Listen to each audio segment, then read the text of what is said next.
Michel Pablo's bison were sold to the Canadian government in 1907. Extraction from the land was violent, and rail travel for bison was perilous. I wonder if the removal triggered memories of their previous transfer from Kansas to Montana. The only recorded death during that transfer of bison was a calf who was trampled to death in the stifling, shifting, rattling cars. In my imagination, the calf is still a reddish caramel color. She's not yet weaned. Was she with her mother? Had her mother been born into captivity, or was she dragged by lasso from her own mother's side?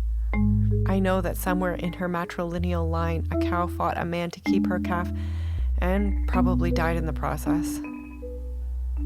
Did this trampled calf carry that memory in her bones? Did her mother listen to the imperatives of her instincts and keep her calf close? Did her own feet bring her calf's death?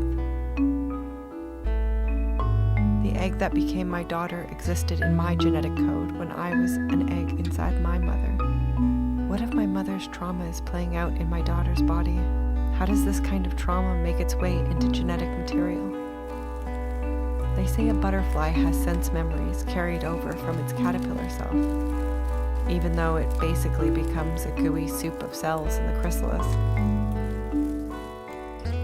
I imagine the phantom call of a calf falling under shifting, panicked feet, echoing in the body of another cow who died shortly after being loaded onto a wagon train on the Flathead Reservation.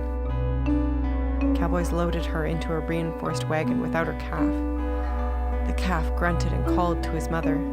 The call of her offspring drove her into a frenzy. In desperation, she rammed her horns through the 2 inches of wood that imprisoned her.